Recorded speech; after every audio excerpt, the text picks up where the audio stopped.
involuntary euthanasia is morally indefensible.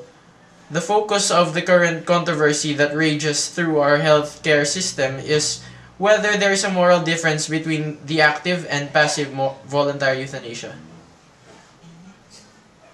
Maraming salamat po, Doc. Sige. Ang inyong tadyak, si Rutan, nag-uulat para sa Late Night Expose. Balik sa inyo, Ivan. Maraming salamat, Tadyak Rutan. At ngayong may mga impormasyon na tayo nakalap tungkol sa euthanasia. May naimbitahan po kaming isang atheist taga-Amerika po. Ang pangalan niya po ay si... Dikis Usa. Dr. Dikis Usa mula sa Amerika. Good evening, sir. Good Good evening, evening, sir. Good evening. A pleasure to be here tonight. Yes, I know, right, sir. Sir, we've discussed already about euthanasia. We already know what is euthanasia, kinds of euthanasia. What we want to know is euthanasia moral or immoral? That is a very good question. Well, according to religion, euthanasia is a very immoral act that should be avoided. And according to some laws, it is unjust and is considered a crime once committed. But in some forms of ethics or ethical principles, it may be tolerable or considerable because it may be a better choice for the good of the other people. Yes. For example, in health ethics, though it may be against the principles of inviolability of life and non-maleficence, it is in line with the principles of totality, beneficence, autonomy, and deontology. What the question really is here is whether the act will help others or not. That would determine whether it's moral or immoral. Okay, so that's it. Thank you. Very well said, Doc. Very well said. Goodbye. Thank you. Sir. Thank you, sir.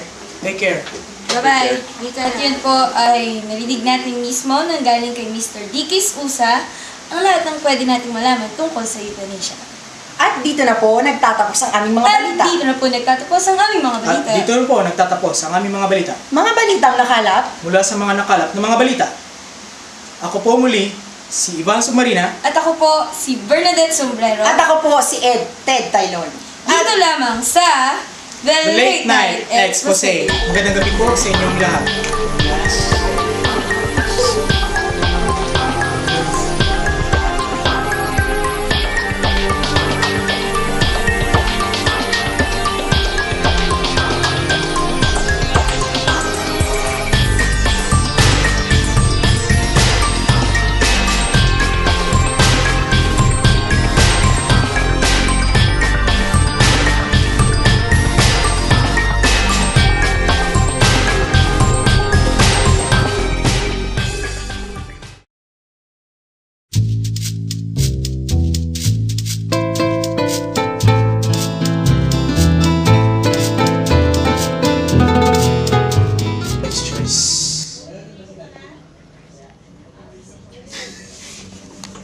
So we've decided for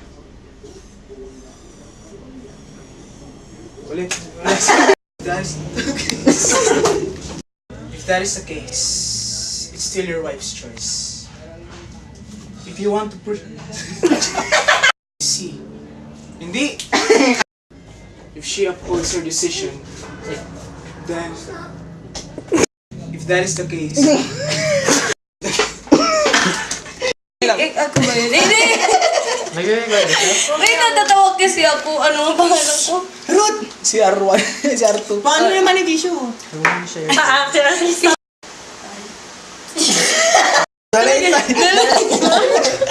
Hindi naman na tayo nagalaw. The late night. Visit ka. Gabi sa inyong tanan. Ako po si Ivan Submarina. Ako naman si Bernadette At Sombrero. ako naman po si Ted Payong. At ito ang... The Late Night. Exclusive. Good evening, guys. Sige. Patilim ba? Mukha naman ko. Ano ba? Kailangan po namin sa isang... Ay, sorry. Go. Ito po si Ruth... sorry.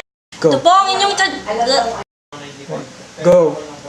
Ito po ang inyong tadyak, si Rutan. Nag-uulat para sa Late Night Expose.